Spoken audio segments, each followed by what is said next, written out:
Bonjour tout le monde, bienvenue dans cette nouvelle vidéo. C'est Coach Sharaf, expert en technique individuelle football.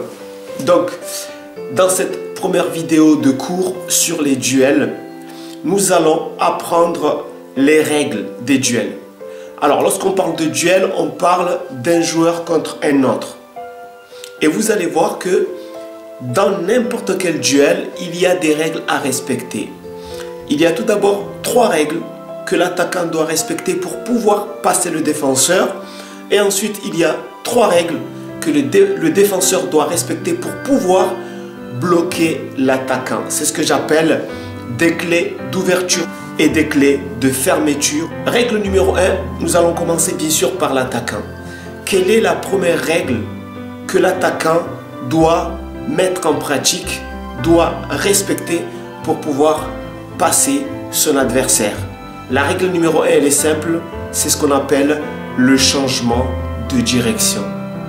Si vous voulez passer votre adversaire, il ne suffit pas de foncer comme un malade sur lui.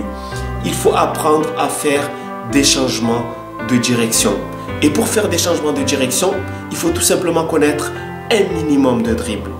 Nous allons voir quelques exemples avec 2 jeunes que j'ai le plaisir d'entraîner. Regardez, c'est très intéressant. C'est parti.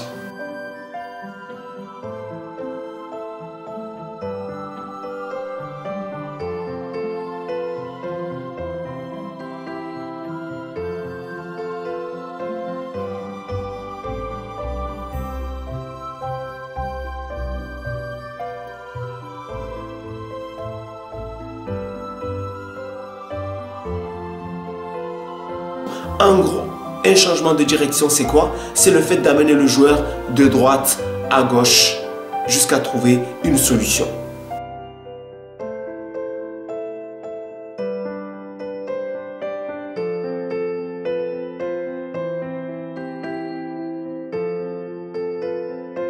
Ça, c'est la première règle, bien entendu.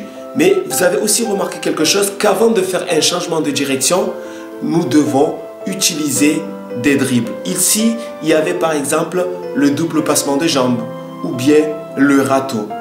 Tous ces dribbles-là sont très importants. C'est ce que moi j'appelle dans mes cours les fondamentaux. Il y a une base minimum à connaître lorsqu'on veut devenir un vrai footballeur. Donc tout ça, ça fait partie de la méthode Coach Sharaf.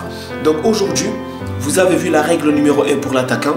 Dans les prochaines vidéos, nous verrons la règle numéro 1 pour le défenseur. Car dans chaque clé que l'attaquant va utiliser, il y a une autre clé que le défenseur doit utiliser pour contrer.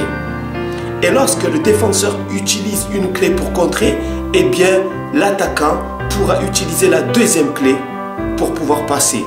Et ainsi de suite. Donc vous allez voir que l'attaquant aura 3 clés d'ouverture pour pouvoir passer le défenseur et le défenseur aura 3 clés pour pouvoir empêcher l'attaquant de passer. Donc aujourd'hui, vous avez vu la première clé de l'attaquant, c'est tout simplement le changement de direction.